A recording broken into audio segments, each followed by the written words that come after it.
नमस्कार। आज मैं आप लोग के लिए वर्ग 8 पाठ 11 कबीर के पद कबीरदास जी का लिखा हुआ पाठ को लेकर आई हूँ।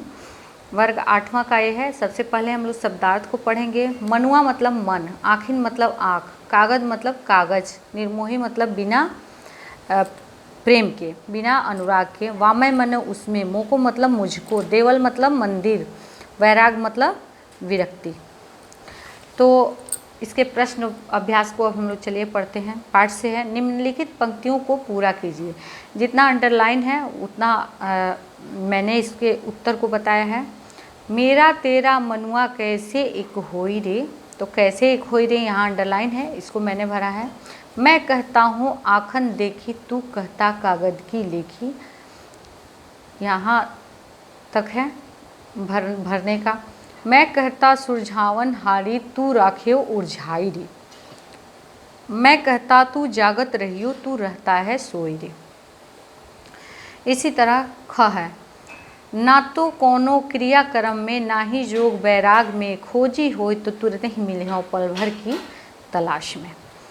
अब दूसरा प्रश्न है, इन पंक्तियों के भाव स्पष्ट कीजिए। मैं कहता निर्मोही रहियो, तू जाता है मोही रे।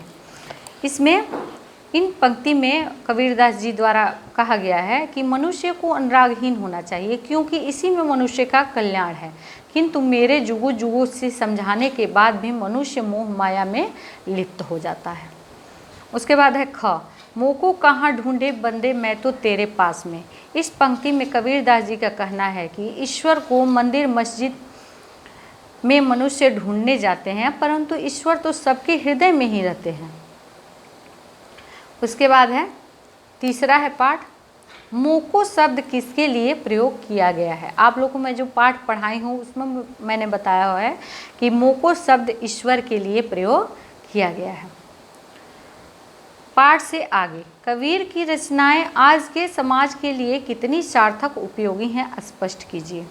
तो कबीर की रचनाएं आज के समाज के लिए बहुत उपयोगी हैं, क्योंकि आजकल के समय में मानव के पास समय का अभाव है, भाग दौड़ कर अपने कर्तव्य को पूरा कर पाता है। ऐसी स्थिति में बाह्य आडंबर को छोड़कर अपने मन में ही ईश्वर का साक्षात्कार कर अपने कर्तव्य मार्ग पर आगे बढ़ना चाहिए। इन बातों की सीख कबीर के दोहे में मिलती है, इसलिए ये रचनाएं आज भी समाज में सार्थक हैं। उसके बाद है सगुण भक्ति धारा, जिनमें ईश्वर के साकार रूप की आराधना की जाती है। देखिए सगुण जो भक्ति धारा है, जैसे कि तुलसीदास जी ने राम जी के बारे में लिखा है, तो वो एक सगुण भक्ति धारा है, जिसमें जो एक मूर्ति की पूजा होती है। और निर्गुण भक्ति धारा जो है वो जिसमें ईश्वर के निराकार स्वरूप की आराधना की जाती है, वो मन से की जाती है कि ईश्वर मेरे सामने है, वो किसी भी आकार में नहीं है। तो इसके आधार पर कबीर को आप किस श्रेणी में रखेंगे, तर्कपूर्ण उत्तर दीजिए।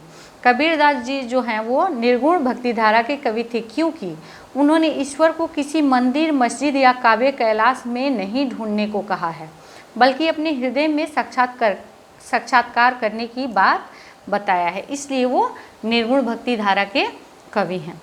सगुण भक्ति धारा एवं निर्गुण भक्ति धारा के दो कवियों के नाम लिखिए। तो सगुण भक्ति धारा के दो कवियों में सूरदास एवं तुलसीदास जी हैं। जैसे सूरदास जी कृष्ण लीला जो है बाल लीला लिखे थे, तुलसीदास जी हैं वो रामचरितमानस लिखे हैं। उसी तरह निर्गुण भक्ति धारा में दो कवियों के नाम जो रैदास जी हैं और कबीरदास जी जो वो प्रमुख हैं। उसके बाद है, वैसे पंक्तियों को खोज कर लिखिए जिनमें कबीर ने धार्मिक आडंबरों पर कुठाराघात किया है।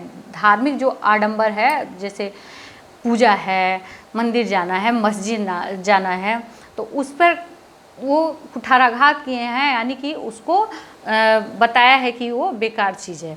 तो वो किस पंक्ति में है, तो ये इस पंक्ति में है, मोको कहाँ ढूंढे बंदे मैं तो तेरे पास में, ना मैं देवल ना मैं मस्जिद ना कावे कैलाश में, ना तो कोनो क्रियाक्रम में, ना ही जोग बैराग में, खोजी होए तो तुरते ही मिले हों पल भर की तलाश में, कहे कबीर सुनो भाई साधु सब सांसों की सांस में। तो ये आप लोग का पाठ था। उसके बाद एक गतिविधि है जो आप लोग को खुद ही करना होगा। आप लोग खुद बनाइएगा इसको। इसमें ये गतिविधि है।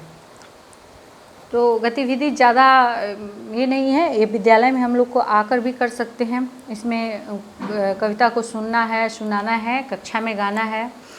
तो हम लोग का विद्यालय खुलेगा तो हम लोग इस पे भी चर्चा ज़रूर करेंगे। धन्यवाद।